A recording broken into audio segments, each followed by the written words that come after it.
لی خمسۃ اطفی بہا حرب الوباء الحاکمہ المصطفیٰ والمرتضیٰ وابناؤہما والفاطمہ غوث اعظم بمنی سر السامہ مدد قبلہ مدد کعبہ امام مدد بگرداب بلا افتاد کشتی ظریفان شکست کرات کشتی بحق خواجہ عثمان ہارون مدد کن مدد کن مدد کن یا معین الدین چشتی از باعث افاضل شیخ من جد من بدر منیر کیجئے امداد ہم سب کی یا غوث اعظم دستگیر۔ آئیے نہایتی عقیدت و محبت کے ساتھ سب سے پہلے اپنے آقا و مولا حضور تاجدار مدینہ قرار قلب سینہ مشک و عنبر سے معطر جن کا پسینہ روح فدا جناب احمد مجتبی محمد مصطفیٰ صلی اللہ علیہ وسلم کی بارگاہ کے دستپناہ میں نہایتی عقیدت و محبت کے ساتھ درود شریف کا نذرانہ پیش کر لیں۔ پڑھیے اللہم صلی علی سیدنا شفیعنا حبیبنا نبینا مولانا محمد وبارک وسلم صلو علیہ صلاۃ و سلام علیک یا سیدی یا رسول اللہ صلی اللہ علیہ وسلم۔ اللہ رب العالمین کا بے پناہ شکر و احسان کرم ہے کہ آج ہم اور آپ ایک بابرکت باعظمت پروقار محفل میں شرکت کی سعادت حاصل کر رہے ہیں۔ قابل مبارکباد ہیں آپ تمامی حضرات، مسجد حاضہ کی کمیٹی کے تمام ممبران،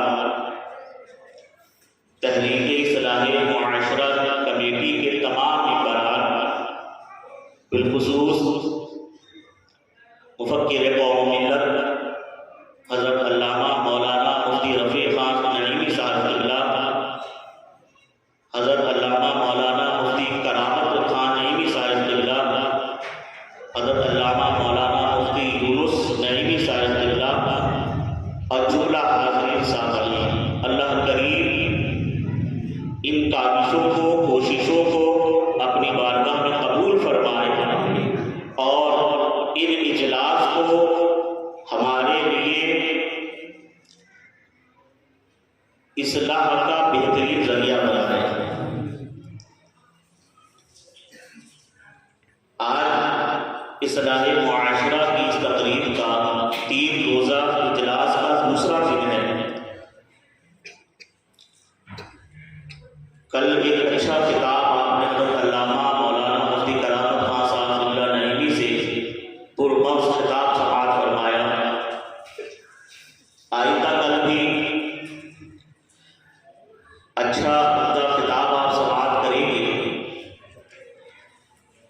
سوال و جوابات کا سیشن ہوگا جس میں آپ کو اپنی علم میں اضافہ کرنے کا ایک بہترین موقع میسر آئے گا انشاءاللہ۔ کچھ دیر کے لیے فقیر قادری اصیل بارگاہ سرور فاضل آپ کی خدمت میں پیش ہے۔ اللہ کریم ہمیں حق بولنے، حق سننے اور حق پر عمل کی توفیق عطا فرمائے۔ قرآن کریم کی ایک بڑی مشہور اور معروف آیت کریمہ کی تلاوت کا شرف حاصل کیا۔ آپ لوگ آیت کریمہ سماعت کرتے ہی سمجھ گئے ہوں گے کہ آج میری تقریر کا موضوع کیا ہے۔ شاید آپ کے ذہن میں یہ بات آ رہی ہو کہ حضرت آج نماز کے اوپر خطاب فرمائیں گے یا روزے کی فضیلت بیان کریں گے یا حج کی فضیلت پر خطاب ہوگا۔ تو حضرات محترم، عبادت صرف روزہ، نماز، حج اور زکوٰۃ ہی نہیں ہے۔ عبادت صرف اللہ کی بارگاہ میں سربسبود ہو جانا یہی عبادت نہیں ہے۔ عبادت کسے کہتے ہیں؟ عبادت کس شے کا نام ہے؟ اور ہمیں عبادت کیسے کرنی چاہیے، کہاں کہاں کرنی چاہیے، چند جملوں پر انشاءاللہ ہمارا خطاب ہوگا۔ آج ہماری سوسائٹی میں، ہمارے معاشرے میں، ہمارے محلوں میں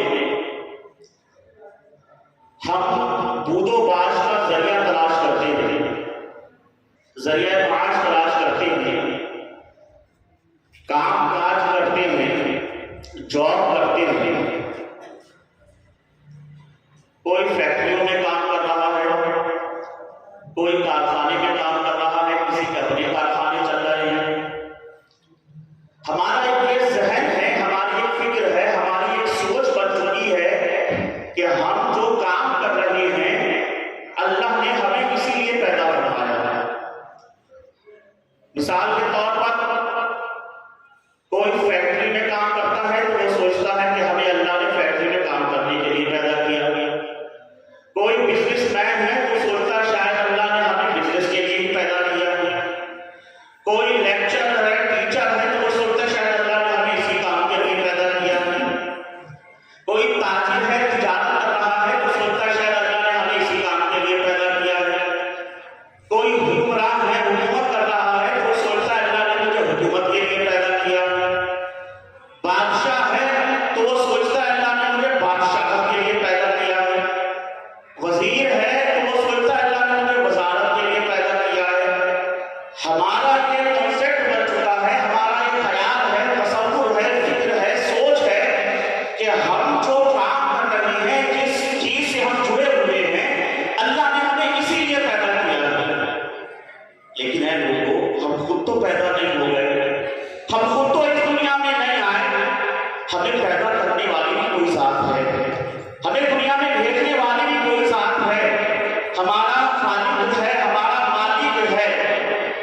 اس رب کی بارگاہ میں پوچھے کہ اے پروردگار عالم، آخر تم نے ہمیں کس لیے پیدا فرمایا ہے؟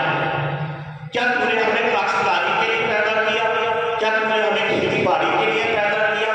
کیا تم نے ہمیں حکومت کے لیے پیدا کیا؟ کیا تم نے ہمیں تجارت کے لیے پیدا کیا؟ کیا تم نے ہمیں بادشاہت کے لیے پیدا کیا؟ کیا تم نے ہمیں وزارت کے لیے پیدا کیا؟ کیا تم نے ہمیں جاب اور یہ بزنس کام کرنے کے لیے پیدا کیا؟ تو اللہ کا مقدس قرآن، جس کے قرآن کے بارے میں پروردگار عالم فرماتا ہے ذالک الکتاب لا ریب فیہ، بے شک اس کتاب میں شک کی کوئی گنجائش ہی نہیں، جس میں فرمایا گیا تبیان لکل شیء، ہر چیز کا واضح بیان جس میں کر دیا گیا۔ جب اس قرآن سے پوچھو گے اے قرآن تو بتا اللہ نے ہمیں کیوں پیدا فرمایا ہے، تو اللہ کا مقدس قرآن ارشاد فرماتا ہے وما خلقت الجن والانس الا لیعبدون، ہم نے جنات اور انسان کو صرف اپنی عبادت کے لیے پیدا فرمایا ہے۔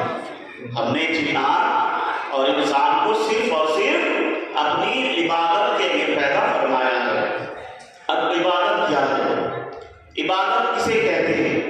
عبادت کس شے کا نام ہے؟ نمازیں پڑھنا بھی عبادت ہے، روزے رکھنا بھی عبادت ہے، زکوٰۃ دینا بھی عبادت ہے، علوم دینیہ کا سیکھنا بھی عبادت ہے، ماں باپ کی فرما برداری بھی عبادت ہے، لوگوں کا حق ادا کرنا بھی عبادت ہے، بھائیوں سے محبت کرنا بھی عبادت ہے۔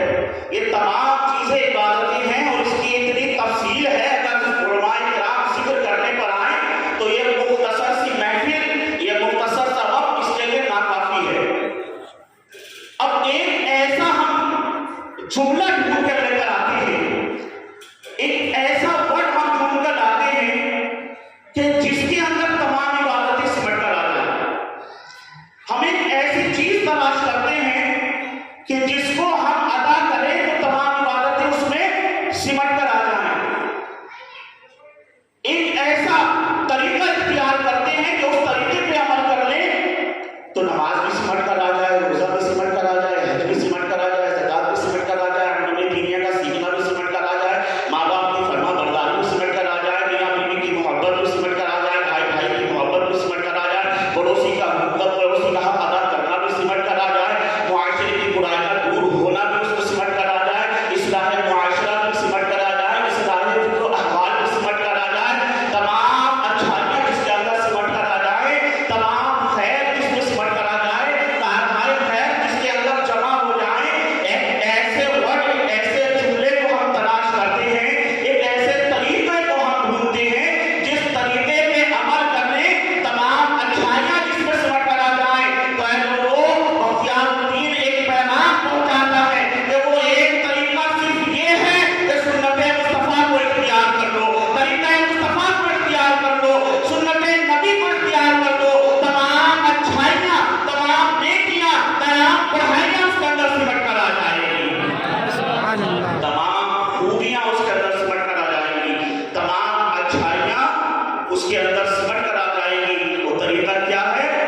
سنت مصطفیٰ ہے، وہ طریقہ کیا ہے؟ سیرت پاک مصطفیٰ ہے، وہ طریقہ کیا ہے؟ مصطفیٰ جان رحمت کا طریقہ ہے۔ جب ہم اس پر عمل کریں گے، ہر اچھی چیز اس کے اندر سمٹ کر آ جائے گی، ہر بھلائی اس کے اندر سمٹ کر آ جائے گی، ہر نیکی اس کے اندر سمٹ کر آ جائے گی، ہر پاکی اس کے اندر سمٹ کر آ جائے گی۔ آج ہم اپنے محلے میں، اپنی سوسائٹی میں اگر چاہتے ہیں کہ برائیوں کا خاتمہ ہو جائے، اگر ہم چاہتے ہیں کہ برائیوں کو ہم اپنی سوسائٹی سے نکال دیں، اپنے معاشرے سے دور کر دیں، تو اس کا ایک طریقہ کیا ہے؟ اہم طریقہ اس کا یہی ہے کہ حضور کی سنتوں پہ عمل کر لیں، حضور کی سیرت پہ عمل کر لیں، حضور کے طریقے پہ عمل کر لیں، اور جس نے حضور کے طریقے پہ عمل کر لیا تمام اچھائیاں اس کے اندر سمٹ کر آ جائیں گی۔ میرے مصطفیٰ کا طریقہ کیا ہے؟ میرے مصطفیٰ کا طریقہ کیا ہے؟ عزیزان ملت اسلامیہ، اس دنیا میں طرح طرح کے لوگ زندگی گزارتے ہیں، علماء کرام بیان کرتے ہیں کم بیش 18,000 مخلوقات اللہ نے پیدا فرمایا، جس میں انسان بھی ہیں، جنات بھی ہیں، چرند و پرند بھی ہیں، موش و طیور بھی ہیں، وحشی جانور بھی ہیں، پرندے بھی ہیں، کیڑے مکوڑے بھی ہیں۔ مگر کبھی آپ نے غور کیا، کبھی آپ نے تفکر کیا، سوچا، آپ نے غور کیا اس بات پر کہ جانوروں کے اندر ایک ساکت ہوتی ہے، ان میں مساوات ہوتا ہے۔ آپ دیکھیں امریکہ کے بکرے کو دیکھیں اور مرد کے بکرے کو دیکھیں، آپ بنگلہ دیش کے جانور کو دیکھیں، گھوڑے کو دیکھیں اور مرد کے گھوڑے کو دیکھیں، کیا مجھے بتائیں کہ بنگلہ دیش کا گھوڑا کچھ اور کھاتا ہے، مرد کا گھوڑا کچھ اور کھاتا ہے؟ مجھے بتائیں کیا امریکہ کا بکرا کچھ اور کھاتا ہے، مرد کا بکرا کچھ اور کھاتا ہے؟ کسی سیٹ صاحب کے پاس بکریاں ہیں، ان کی بکری کو دوسرا چارہ کھاتی ہے اور ہماری بکری کو دوسرا چارہ کھاتی ہے، غریب کی بکری نہیں، جو چارہ امیر کی بکری کھاتی ہے وہ غریب کی بکری بھی کھاتی ہے۔ جو پورواش کا طریقہ امریکہ کے جانور کا ہے، وہ یورپ کے جانور کا بھی ہے، وہ ایشیا کے جانور کا بھی ہے، وہ تمام ہوئے زمین کے جانور یکسانیت رکھتے ہیں ایک دوسرے سے۔ گھوڑا جو امریکہ کا گھاس کھاتا ہے وہی مرادآباد کا گھوڑا بھی گھاس کھاتا ہے، لیکن جب حضرت انسان کی باری آتی ہے تو میلوں کے فاصلے پر نہیں، ملکوں کے فاصلے پر نہیں، صوبوں کے فاصلے پر نہیں، کلومیٹر کے فاصلے پر طریقہ بدل جاتا ہے۔ کلومیٹر کے فاصلے پر مرادآباد کا رہن سہن، کھانا پینا، رہائش اور اپنا طریقہ الگ ہے۔ آپ یہاں سے کچھ دور چلے جائیں، اتراکھنڈ چلے جائیں، ان کے رہائش کا طریقہ الگ ہے۔ دہلی چلے جائیں، ان کی زبان الگ ہے۔ آپ گجرات چلے جائیں، ان کا پہناوا الگ ہے، رہن سہن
تو یہ تصور کس نے دیا ہے؟ یہ اسلام نے تصور دیا ہے، یہ پیغمبر اسلام نے تصور دیا ہے۔ اصلاح معاشرہ کرنا چاہتے ہو تو تعلیمات پیغمبر پر، حضور کی تعلیمات پر عمل کرو، اس کے بغیر نہ سوسائٹی پاک ہو سکتی ہے نہ صاف ہو سکتی ہے، نہ سوسائٹی میں سدھار آ سکتا ہے۔ سدھار کیسے آئے گا؟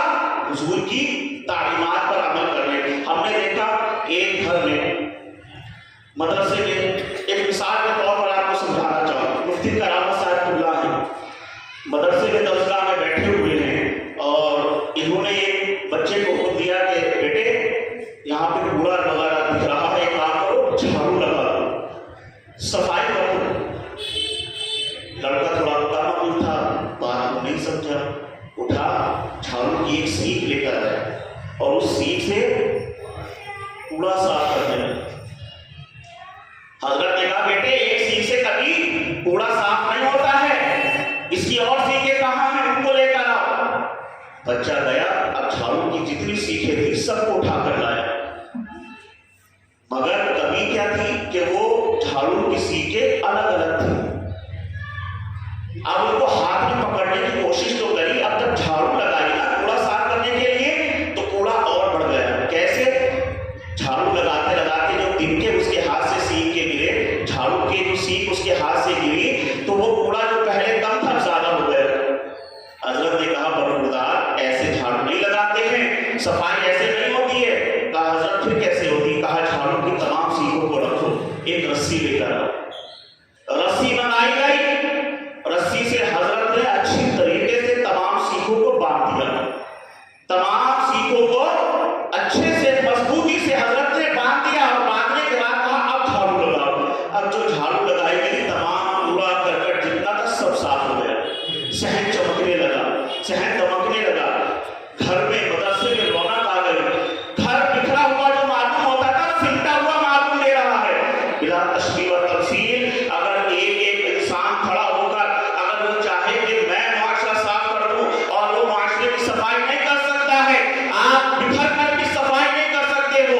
اللہ قرآن میں فرماتا ہے کہ اللہ کی رسی کو مضبوطی سے تھام لو، اگر اللہ کی رسی سے اپنے آپ کو باندھ لو گے، حضور کی محبت سے اپنے دلوں کو باندھ لو گے، حضور کی عقیدت سے اپنے دلوں کو باندھ لو گے، سرور کائنات کی الفت سے اپنے دلوں کو باندھ لو گے، اور جب جمع ہو جاؤ گے، جس طرح تمہارا گھر کوڑے سے پاک ہو جاتا ہے، صاف ہو جاتا ہے، اسی طرح تمہارا معاشرہ برائیوں سے صاف ہو جائے گا، معاشرہ برائیوں سے پاک ہو جائے گا، تمہاری سوسائٹی چمکتی دمکتی ہوئی نظر آئے گی۔ ورنہ اتحاد کے بغیر تو معاشرے کی، اچھا لوگ اتحاد کے نام پر پھر بلاتے ہیں، بولے تمام داڑھی ٹوپی والے ایک ہیں۔ اتحاد داڑھی ٹوپی پر کبھی نہیں ہو سکتا۔ اگر داڑھی ٹوپی پر اتحاد ہوتا تو جنگ بدر میں جو ادھر تھے نا ان کے سروں پر بھی پگڑیاں تھی اور داڑھی چہروں پر تھی، ان کا لباس پینٹ شرٹ نہیں تھا، وہ جینس کی پینٹیں پہن کے نہیں آئے تھے، وہ بھی ایک تبوں میں چبوں میں تھے، وہ بھی کبوں میں تھے، ہے نا؟ تو داڑھی ٹوپی کے نام پر، لباس کے نام پر اتحاد نہیں ہو سکتا۔ اتحاد پر ہو سکتا ہے تو صرف حضور کی سیرت، حضور سے محبت، حضور سے عقیدت کی بنیاد پر ہو سکتا ہے،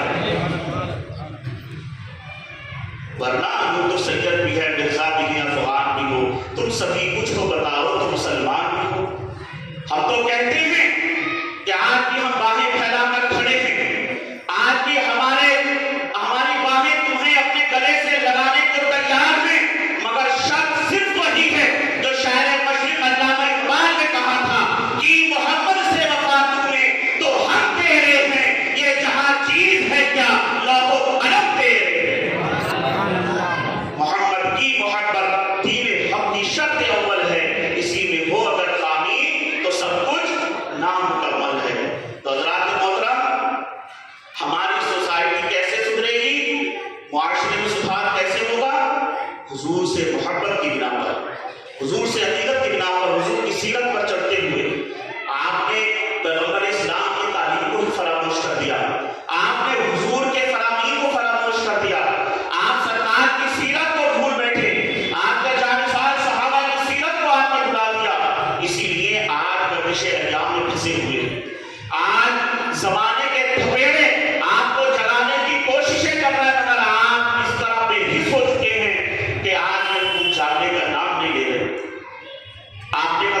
ہے، اندھیرے کی ضد روشنی ہے، برائی کی ضد، برائی کا اپوزٹ اچھائی ہے، اچھائی کا اپوزٹ برائی ہے۔ اسی طرح جہالت کا اپوزٹ کیا ہے؟ علم حاصل کرنا، اور اسلام کا اپوزٹ کفر ہے۔ مگر سرور کائنات صلی اللہ علیہ وسلم جو تشریف لائے نا، تو آپ سے پہلے کے دور کو دور جہالت کہا جاتا ہے، اور بعد والے دور کو دور اسلام کہا جاتا ہے۔ اگر پہلے والا دور دور جہالت تھا تو اس کی اپوزٹ دور علم ہونا چاہیے تھا۔ اگر بعد میں دور اسلام ہے تو پہلے کو دور کفر کہنا چاہیے تھا۔ نہیں، پہلے کو دور جہالت کہا گیا، دوسرے کو دور اسلام کہا گیا، زمانہ جاہلیت کہا گیا، زمانہ اسلام کہا گیا۔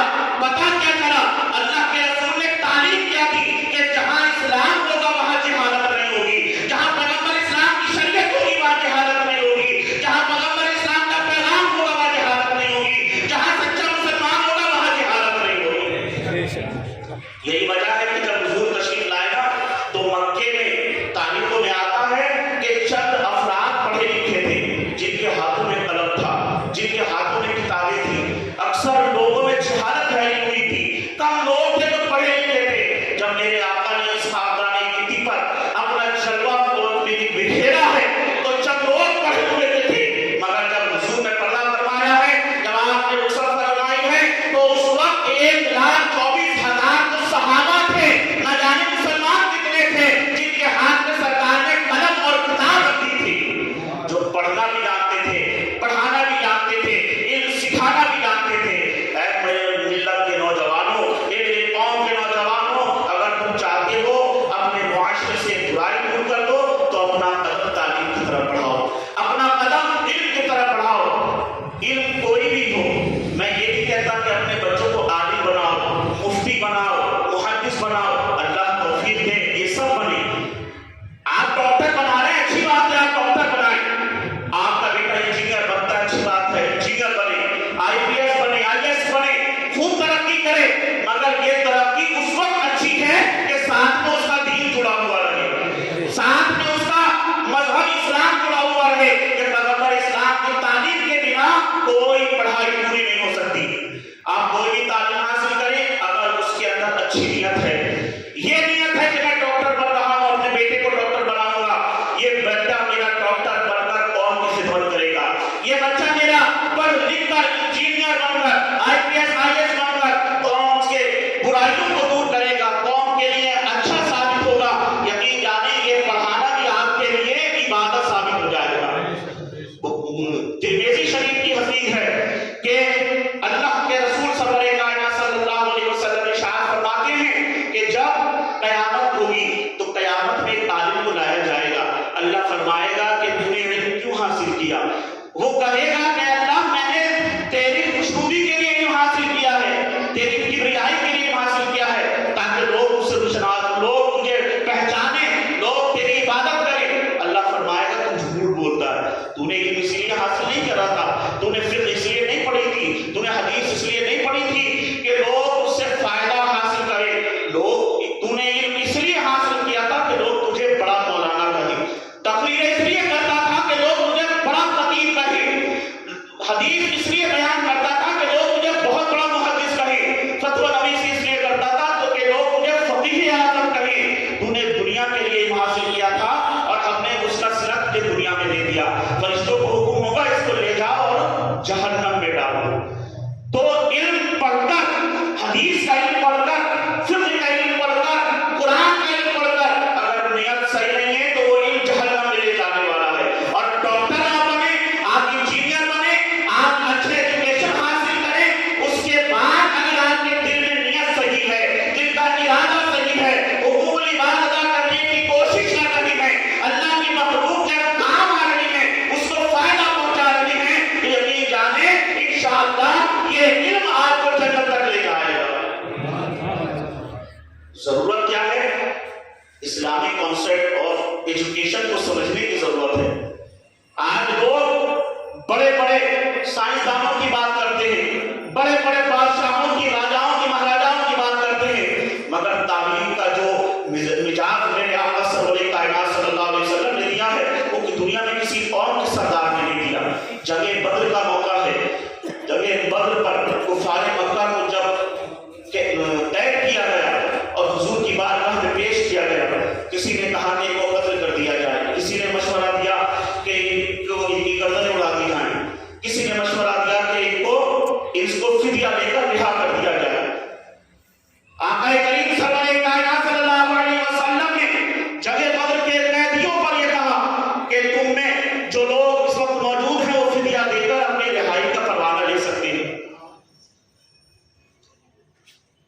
جن کے پاس پیسے ہیں، جن کے پاس مال ہے، وہ مال ادا کریں، فدیہ ادا کریں اور اپنی رہائی کا پروانہ لے جائیں.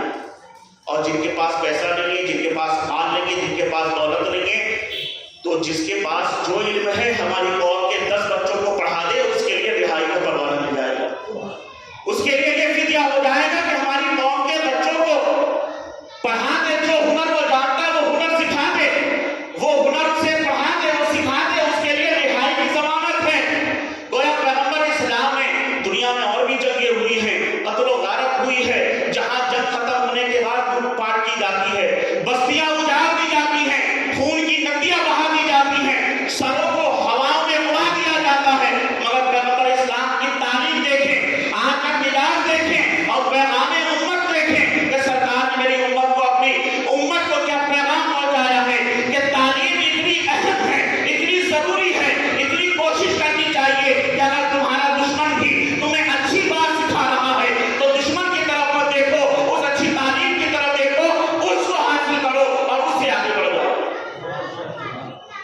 حضرت شیخ سعدی رحمۃ اللہ علیہ کا قول ہے کہ اگر بری نصیحت، اچھی نصیحت بری دیوار پر، گندی دیوار پر بھی لکھی ہو نا، اچھی نصیحت گندی دیوار پر بھی لکھی ہو تو گندی دیوار کو مت دیکھنا، اس اچھی نصیحت پر عمل کرنا، کیونکہ گندی دیوار تمہارے ساتھ نہیں رہے گی مگر وہ اچھی نصیحت تمہارے کام آئے گی. اچھی نصیحت، آج ہم نے یہ سوچ لیا ہے کہ بھائی مسلمانوں میں تو صرف یہی رہ گئے، نہیں، مسلمانوں نے پیغمبر اعظم سرور کائنات صلی اللہ تعالی علیہ وسلم، آپ کی بے شمار، آپ سے آپا معجزہ ہیں. آپ کو اکثر علماء کرام سے سنتے رہتے ہیں کہ حضرت قتادہ کی آنکھ نکل گئی، سرور کائنات صلی اللہ علیہ وسلم کی بارگاہ میں حاضر ہوئے، عرض کیا یا رسول اللہ فدا کا ابی و امی، اللہ کے رسول میری آنکھ نکل گئی، اس درست فرما دیں. سرکار نے یہ نہیں فرمایا کہ کوئی میں طبیب نہیں ہوں، ڈاکٹر نہیں ہوں، میں کیا علاج کروں گا، جاؤ کسی طبیب کے پاس. حضور فرماتے ہیں اے قتادہ، اس کا بدلہ اللہ تمہیں دے گا، جنت عطا ہوگی. حضرت ابو قتادہ فرماتے ہیں یا رسول اللہ میں تو اپنی آنکھ لے کر آیا تھا، لوگ کیا کہیں گے کہ محمد عربی کا غلام کہاں ہے، ایدار ہے، چہرہ خوبصورت ہے. یا رسول اللہ میں اپنی ایدار آنکھ لے کر آیا تھا، ٹوٹی ہوئی آنکھ لے کر آیا تھا، میرے کہنے سے آپ میری آنکھ درست کر دیں، اور آپ نے جنت کی بشارت دی ہے، آپ اپنے کہنے سے جنت عطا فرما دیں. سبحان اللہ. میرے آقا نے دعا پہ دہن لگایا، آنکھوں پر لگایا اور وہ آنکھ درست ہو گئی. حضرت علی کی آنکھیں آ رہی ہیں، سرکار کی بارگاہ میں حاضر ہوئے، دعا پہ دہن لگایا، آنکھ درست ہو گئی. یہ معجزات ہے کہ کسی کی پنڈلی پر لگا دیں، اس کی پنڈلی درست ہو جائے، کھارے پانی میں ڈال دیں، پانی میٹھا ہو جائے، شہد سے زیادہ میٹھا پانی ہو جائے. یہ معجزات مصطفیٰ ہے. مگر تعلیمات مصطفیٰ یہ ہے کہ حضور فرماتے ہیں اللہ جب تک کوئی بیماری نازل نہیں فرماتا، اس سے پہلے اس کی دوا کا نزول فرما دیتا ہے، اس کا علاج فرما دیتا ہے، اس کا علاج پیدا فرماتا ہے. گویا صحابہ کو یہ مزاج دے رہے ہیں کہ کوئی بھی بیماری تمہارے اندر آئے، اس کی تحقیق کرو، اس کی دوائیاں ڈھونڈو، اس پر ریسرچ کرو، تمہیں اس میں شفا مل جائے گی. یہ ریسرچ کا طریقہ کون دے رہا ہے؟ یہ تعلیم کا طریقہ ہمیں کون دے رہا ہے؟ میرے آقا سرور کائنات صلی اللہ علیہ وسلم کی ذات کریمہ سے ہمیں مل رہا ہے. آپ نام شاید میں نے تقریر میں اور بھی کئی جگہ ایک نام لے چکا ہوں، جابر بن حیان رحمۃ اللہ تعالی علیہ، جن کو فادر آف کیمسٹری کہا جاتا ہے. جابر بن حیان آج جو مراد آباد والے بخوبی واقف ہیں تیزاب سے، شورے کا تیزاب، گندھک کا تیزاب، طرح طرح کی قسمیں تیزاب کی. آپ جانتے ہیں اس تیزاب کا موجد کون ہے؟ اس تیزاب کے موجد کا نام جابر بن حیان ہے. آپ ایک بڑے اسلامک اسکالر بھی تھے اور ایک اسلامک ریسرچر بھی تھے. آپ نے ہی طرح طرح کے ایجادات کیے. تیزاب سب سے پہلے ایجاد جس شخص نے کیا، جس ذات نے کیا، اس ذات کا نام جابر بن حیان ہے. اور جابر بن حیان کون ہے؟ یہ حضرت امام جعفر صادق رضی اللہ تعالیٰ عنہ کے شاگرد خاص ہیں. حضرت بایزید بستانی کے استاد ہیں، حضرت ذوالنور مصری کے استاد ہیں، حضرت امام جعفر صادق کے شاگرد ہیں. قوم کا عظیم رہنما ہے. کون ہے یہ؟ مسلمان ہیں. کہاں سے یہ تعلیم ملی؟ یہ حضور کی بارگاہ سے تعلیم ملی ہے. یہ ریسرچ کی تعلیم، یہ ریسرچ کا دماغ کہاں سے ملا ہے؟ سرکار دو عالم صلی اللہ علیہ وسلم کی بارگاہ سے ملا ہے. مگر افسوس، سب افسوس کہ آج ہمارے معاشرے میں، ہماری سوسائٹی میں اتنی بے حسی ہو چکی ہے، اتنی بغیرتی پھیل چکی ہے کہ آج ہمیں دین سے کچھ لینا دینا نہیں. ہم تو یہ سوچتے ہیں کہ دین تو مسجد کی چار دیواری کے اندر ہے. ہم یہ سوچتے ہیں کہ دین تو مدرسوں کے اندر ہے، جہاں کالا کالا رسول اللہ صلی اللہ علیہ وسلم کی صدائیں ہوتی ہیں، دین تو صرف وہیں تک محدود ہے. جہاں امام صاحب قیام کرتے ہیں، دین تو صرف وہیں تک محدود ہے. نہیں، اللہ کی راہ میں ایک بندہ مومن کا اٹھنے والا ہر قدم دین ہے، عبادت ہے. اللہ کی راہ میں بندہ مومن کا اٹھنے والا ہر قدم دین ہے اور عبادت ہے. شرط یہ ہے کہ وہ اللہ کی رضا کے لیے، اپنی نفس کے لیے نہیں. آج آپ کے پاس پیسہ ہے، یہ پیسہ آپ کا جہنم بھی لے جا سکتا ہے، جنت بھی لے جا سکتا ہے. بس کا نوٹ، آپ اس کو چاہے جوئے میں خرچ کر دیں، چاہے تو مسجد میں دے دیں. آج آپ کے پاس دولت ہے، یہ دولت آپ کو جہنم اور جنت دونوں طرف لے جائے. اچھے کاموں میں بھی خرچ کر سکتے ہیں، برے کاموں میں بھی. اللہ نے آپ کو عقل دی ہے، دماغ دیا ہے، اللہ نے آپ کو شعور دیا ہے، ادراک فہم دیا ہے. غور کریں کہ یہ پیسہ ہم جو خرچ کر رہے ہیں، یہ ہمارا پیسہ ہمیں کس طرف لے کر جائے گا. آج مراد آباد میں اس وقت جو ایک ماحول ہے، شادیوں کا ماحول ہے. کوئی ایسا شخص نہیں ہوگا شاید الا ماشاء اللہ جو اس وقت دعوتیں نہ کھائی ہوئی. بہت شادیاں ہو رہی ہیں، روز شادیاں ہو رہی ہیں محلے میں. کبھی کبھی تو ایسا ہوتا ہے کہ ایک ایک دن میں کئی کارڈ رکھے ہوتے ہیں، کئی جگہ شرکت کی دعوت ہوتی ہے. مگر آپ نے شادیوں کا ماحول دیکھا؟ جس اسلام نے تعلیم کو عام کیا، جس کے پیغمبر نے تعلیم کو فروغ دیا، آج اس کے ماننے والے اتنے بے حس ہو چکے ہیں کہ ان کے وہاں صرف نکاح کے چند لمحوں میں تو دین یاد رہتا ہے کہ وہ بیچارے امام صاحب کسی کونے میں پیچھے پیج پر رجسٹر بغل میں دبائے بیٹھے ہوئے ہیں. رات کا 1 بج رہا ہے، 1:30 بج رہا ہے، کنڈی کھٹکھٹا دی، امام صاحب چلو بھائی نکاح پڑھانا ہے. اب امام صاحب ہیں، بیچارے جا رہے ہیں، ذمہ داری بھی ہے، امام ہیں، آپ کے غلام نہیں ہیں. وہ جا رہے ہیں، رجسٹر بغل میں دبا ہوا، نکاح پڑھانے کی رات میں 1:30 بجے نکاح ہو رہا ہے. چند لمحے وہ نکاح کے جو ہوتے صرف اس وقت بھی یاد رہتا ہے. جہاں امام صاحب نے دعا کے لیے ہاتھ اٹھایا، اس کے بعد جو بے غیرتی اور بے شرمی شروع ہوتی ہے، اس کے بعد جو بے حسی شروع ہوتی ہے اور رزق کی بے حرمتی اس وقت شروع ہوتی ہے. چھوارے ایسے اچھالے جاتے ہیں کہ نالیوں میں جا رہے ہیں، کوڑے میں جا رہے ہیں، ڈسٹ بن میں جا رہے ہیں، پرواہ نہیں ہوتی. شادیاں ہمارے یہاں کیا بن چکا ہے، اللہ معاف کرے، سب جملہ ہے کہ کہا جائے عیاشوں کا اڈا بن چکا ہے. گھر کی زیب و زینت بازار میں نمایاں کر دی جاتی ہے. سج دھج کر لڑکیاں ہمارے گھروں کی، ہمارے معاشرے کی، سوسائٹی کی لڑکیاں سج دھج کر نکل رہی رات میں 2 بجے، 2:30 بجے، 1:30 بجے وہ سڑکوں پر جا رہی ہیں، آ رہی ہیں شادی سے، بارات سے. پورا معاشرہ جس کو دیکھ رہا ہے، وہ بے غیرتی ہمارے اندر پھیل چکی ہے. آج ہم حضور کی شریعت کا دم بھرتے ہیں، حضور کی. آج ہمارے سرکار ہمارے میلاد منانے سے، ہمارے خوشیاں منانے سے، سرکار کی ولادت کو جھنڈے لگانے سے یقیناً یہ خوشی کا باعث ہے، ہمیں کرنا چاہیے. مگر ذرا جھنڈے کر کے اپنے لڑکیوں کے جسموں پر کپڑے زیادہ کر دو، تمہارے حضور کو اس سے زیادہ ٹھنڈک پہنچے گی، تمہارے آقا کو اس بات سے زیادہ سکون پہنچے گا، وہ تمہارے آقا تم سے اس بات سے زیادہ راضی ہوگی. دین نے تو ہمیں ذکر الہی میں مشغول رہنے کی تعلیم دی ہے، مگر ہماری حالت کیا ہو چکی ہے؟ آج ہم برائیوں کی طرف راغب ہو چکے ہیں، برائیوں کی طرف دوڑے چلے جا رہے ہیں، اور ہم سوچتے ہیں کہ یار ہم کوٹے جا رہے ہیں، ہم مارے جا رہے ہیں، ہم پریشان کیے جا رہے ہیں. میاں کبھی اپنے دل پر ہاتھ رکھ کر سوچنا. کسی نے بہت اچھی بات کہی تھی کہ ہم دنیا میں اس لیے مارے جا رہے ہیں کہ مسلمان ہیں، اور قیامت میں اس لیے مارے جائیں گے کہ مسلمان کرتے ہیں. تو اسلام کو اپنے لیے طبیعت کے طور پر استعمال نہ کریں. اسلام شریعت ہے، ایک قانون ہے، اس قانون کو کی طرح اس کو مانیں. اور آپ جب شریعت پر عمل کریں گے تو یقین جانیے آپ کی زندگی تو سورے گی آپ کی آخرت بھی سمجھ جائے گی. میرے دادا سرکار سیدی مرشد آقا صدر اللہ فاضل فخر العلماء صدر اللہ مفتی حکیم سید محمد نعیم الدین قادری مفسر مراد آبادی رحمۃ اللہ علیہ ارشاد فرماتے ہیں کہ جو بندہ مومن رات کو وضو کر کے سوتا ہے نا، اس کا جسم تو بستر پہ ہوتا ہے اور اس کی روح خانہ کعبہ کا طواف کرتی ہے. آپ نے اسلام کو سمجھا کہ ہمارے نبی نے ہمیں کیا تعلیم دی ہے کہ جب ہم صبح اٹھتے ہیں تو فجر کا وقت ہوتا ہے اور جب رات کو سوتے ہیں تو عشاء کی نماز پڑھ کے سوتے ہیں.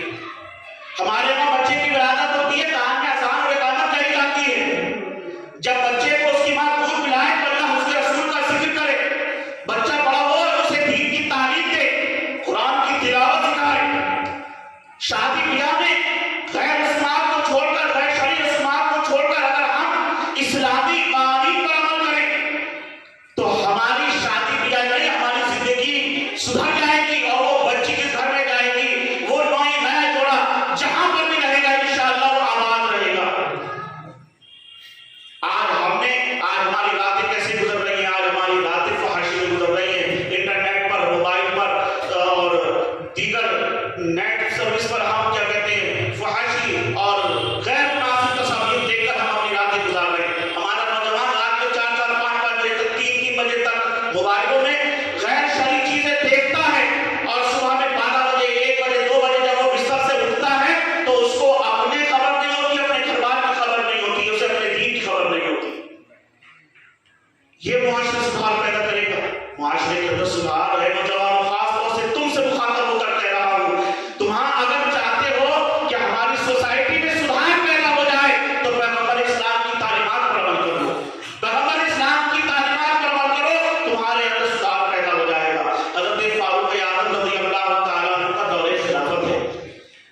حضرت فاروق اعظم رضی اللہ تعالیٰ عنہ 22 لاکھ مربع میل پر جن کی حکومت پھیلی ہوئی ہے، شیطان ان کو دیکھ کر راستہ بدل لے. ان کا وہ سنہرا دور خلافت ہے. مسجد نبوی شریف کا صحن نمازیوں سے بھرا ہوا ہے. لوگ جو نماز پڑھنے آ رہے ہیں، تلاوتوں سے، عبادتوں سے، سجدوں سے مسجد نبوی سجی ہوئی ہے. ایک مدینی نوجوان بھی آتا ہے اور مسجد نبوی شریف میں نماز ادا کرتا ہے، چلا جاتا ہے. نماز پڑھی چلا گیا، عشاء کی نماز پڑھ کر جلدی جلدی اپنے گھر کی طرف جا رہا ہے. کیوں کہ گھر پہ ایک بوڑھا باپ ہے جو اس کا انتظار کر رہا ہے. بوڑھے باپ کی خدمت کرنی ہے.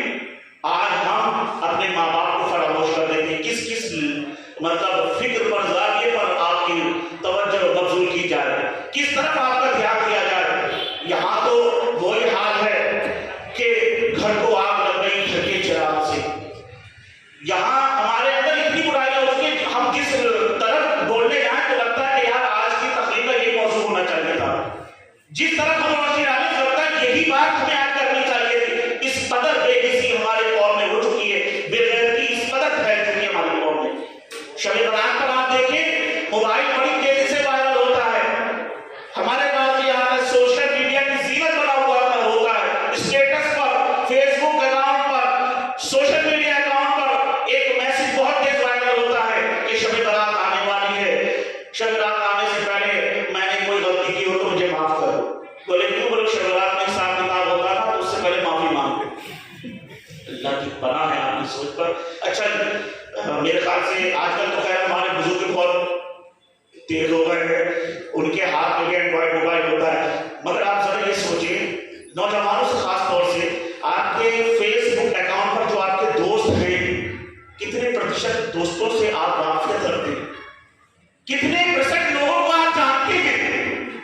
فیک آئی ڈی ہے، فیک آئی ڈی بنا کر لوگ آپ سے دوستی کر رہے ہیں. 75-80% لوگوں کو آپ جانتے نہیں، ان سے کبھی ملے نہیں، ان کا چہرہ کبھی دیکھا نہیں، کہاں رہتے ہیں آپ جانتے نہیں، کیا کیریکٹر ہے آپ کو معلوم نہیں، ان کا کیا اخلاق ہے آپ جانتے نہیں، اور آپ ان کو میسج فارورڈ کر رہے ہیں کہ بھائی شب برات آنے سے پہلے مجھے معاف کر دو، شب برات آنے سے پہلے مجھے معاف کر دو. آپ کے گھر میں آپ کی ماں بھی موجود ہے، آپ کا باپ بھی موجود ہے، آپ کا بھائی بھی موجود ہے، آپ کی پھوپھو چاچی چچا بھی موجود ہے، آپ کی بہن